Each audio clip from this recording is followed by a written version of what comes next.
Hello, everybody. Happy New Year. And I would like to start off this new year by showing you guys some swords that I think are really good value for money. To preface this, I'm going to start showing you guys some swords. As you guys look at the swords, I want to ask you a question. Is it apparent that I'm showing you two different brands of swords? Because I am. These swords are made by two different makers. Now, look closely at them and see if you can tell which swords belong to which maker.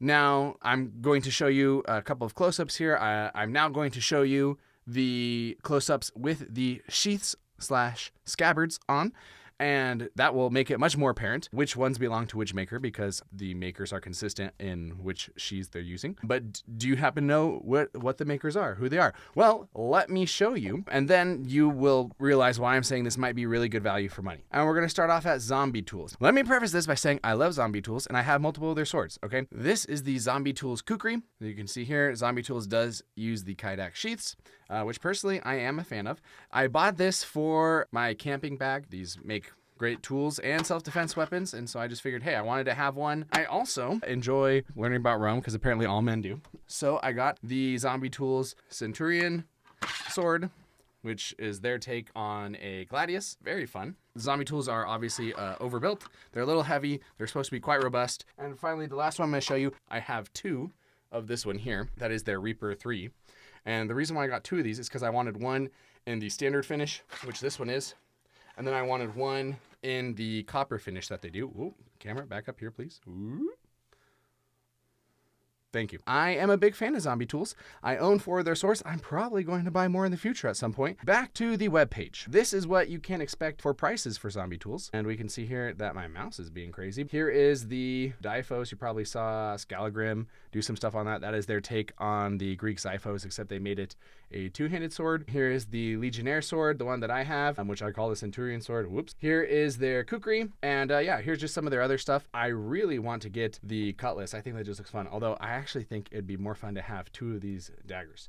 Saber looks pretty good. Okay, I just need to stop looking at this before I start buying stuff. I was meandering around on the Amazon. This is what I found. You can see an obvious resemblance to Zombie Tools. You can see here, these are the different options that they have. I believe Zombie Tools had a model like this. This, I believe, was similar to the Reaper 1 or 2 or something like that. Here is something that looks very much like the Diphos. I think that is supposed to look like the Deuce. Here's something that looks similar to, I believe, the Kraken axe that Zombie Tools has.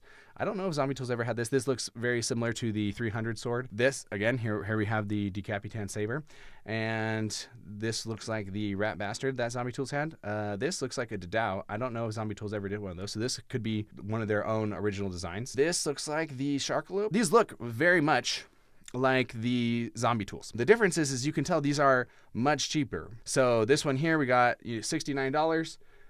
But if we go to Zombie Tools, if you wanted to get the Zombie Tools one, you're looking at $345 before shipping. I was like, wow, they're obviously just taking the designs of Zombie Tools, which, I don't love that, but I wanted to see if the quality was there at all. Did it have the same feel? What did they look like? So I decided to order 3. This one here, the Diphos, because I really like the design. But then for the other ones, I wanted to check out this Tonto, and I wanted to check out the Cleaver here that they have, just to see what it was like. So I can give you guys some first looks. As you can see, instead of doing a Kydex sheath, we have a leather sheath. The leather seems decent, nice and thick. On the surface, they look similar. However, there will be a couple of subtle differences. You might already be able to tell the leather wrapping is different. Now, I personally like the leather wrap much better on the Zombie Tools. You can see in the color, also larger strips on the Zombie Tools. I think I like the Kydex sheaths more on Zombie Tools too, other than just the leather. Like the leather here is nice, but I just more a fan of this. As far as sharpness, they do seem considerably sharper than the $40 sword that I had just talked about on Amazon. That was, like the cheapest functional sword you can get. These are, $20 to $40 more, but I would say the value here is higher. So if I had to, go to the Coliseum and pick this sword here or the $40 sword, I'd much rather have this one. It just feels better to move to me. Could be because the grip is thinner, and so you can feel the edge better. Just the balance feels a little bit better to me. How do these compare to Zombie Tools? They both have the same types of handle scales. They both seem riveted the same. They both have leather strips. As I already talked about, the Zombie Tools has thicker, more plush, nicer leather strips in my opinion. The handle scales seem almost identical. Fit and finish seems, fairly similar as far as fit goes on the handle scales. The finish seems a little bit darker, duller to me. Let me pull out the two smaller ones so you can get a closer look at those. I don't have the Zombie Tools Rat Bastard. And honestly, that's because, I like the design, but I don't like the design, $300 or $400 worth, however much it is on Zombie Tools. For $69 on Amazon, I like it for $69. There are some swords on Zombie Tools that I obviously have paid the full price, and I like them, and I think they're worth it. Let's say you don't have the funds for that.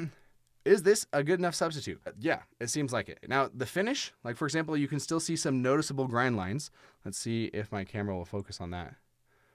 Nope, definitely won't. Maybe you guys can just make it out here. I can see it a little bit. Maybe you guys can too, maybe not. But like overall, the finish isn't as nice. You can still see some grind lines. You can see some grind lines here as well. There hasn't been as much, work or care put into it, but this still is really solid.